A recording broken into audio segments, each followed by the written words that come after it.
College football hasn't even entered the 12-team playoff era, and already the format needs to be reworked. With the effective destruction of the Pac-12, CFP tells me when this offseason starts, so do conversations about what conference champs get automatic bids into the playoffs. As it stands, 6 conference champs still get in. If the format had taken place this year without the Pac-12, that would put 23rd ranked Liberty and 24th ranked SMU in the top 6. And that's just one wrinkle. What about having athletes play multiple extra games? Will players get their cut of the billions of dollars CFP could make on broadcast rights?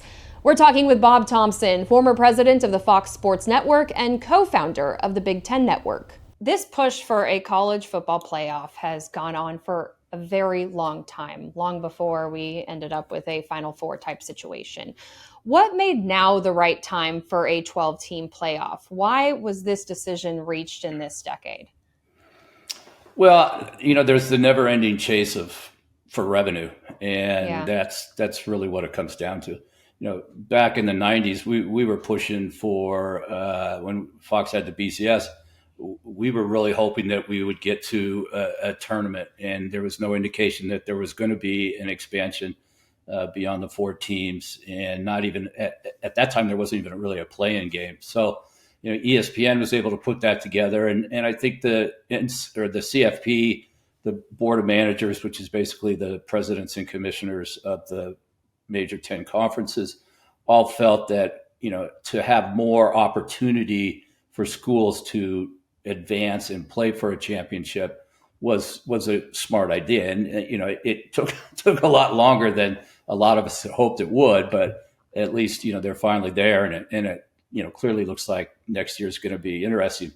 I went back and looked at what the matchups might have been if we had a 12 team this year, and there was some great games. I mean, you're going to get some blowouts in those early rounds. Don't get me wrong; that's just the way it's going to be. But there were some very interesting first round matchups, which would have led to some very interesting second round matchups as well. Yeah, so we'll see what happens in the coming year. I agree with you. A lot of good games to be had. But we're asking college athletes to play practically an additional 3 weeks of play here.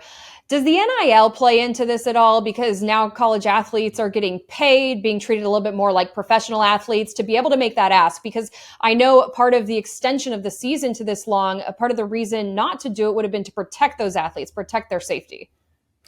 Yes, I mean, certainly that's a concern. And I think that the conferences have begun to address the injury issues, the mental health issues that the students have to go through, and adding a couple of games. It's going to be, an additional ask of the student athletes, but, to a man and to a woman, for those who compete in collegiate athletics, they want to play the best and they want to play for the top level. And so I think that this is a situation where it can be good for all involved. Now, we're looking at potentially a couple of $1 billion per year to broadcast these games. Any reason that we should see compensation to the players for agreeing to participate in these playoff games? I mean, no one likes to see the bowl games where none of the starters are playing. Yeah, that's certainly an issue with the bowl games going forward. I mean, I think everybody probably recognizes that there's going to be some level of compensation for the student athletes going forward. There's a variety of NIL cases currently, in process or soon to be in process. And at some point, they'll get it all figured out. I certainly think that these games and bowl games, the CFP games and bowl games as well, will follow under that somehow. I think the bowls, the non-CFP bowls, are already trying to figure out how they can remain relevant. And that's important that they do remain relevant. And I think they've come to a bit of a realization that they're going to have to look at some form of compensation model as well. What exactly that is and how it's divvied up is to be determined. The other thing I think that probably needs to be given more consideration is some form of insurance policy or something that gives the participants some peace of mind that they're not going to, potentially ruin income producing opportunities down the road to play in a single game. You brought up something I really wanted to ask you, which was how much do you think this is going to hurt those non-playoff bowls? Is the landscape changing in the next few years? No, I don't think so. I think there's going to have to be some changes to them, and I can't sit here right now and tell you what those should be, but they can still remain relevant. And I think to a lot of these communities that put on these bowl games, it's a year long love effort amongst those communities to put those games on. I mean, I've been around enough of these bowl games over the years to see that, literally the passion that the people who put those games on and the associations that put those kind of games on, it's from their heart and they love doing it. And I can't imagine that it's going to quit just because we've made the tournament, 12 teams instead of 4 teams.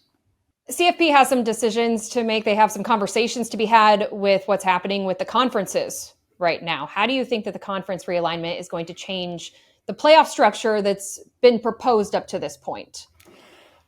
Well, I think you'll probably end up at a 5-7 scenario where the A5 conferences, which will probably become A4 conferences, will get an automatic bid, and then one of the G5s will have an auto bid.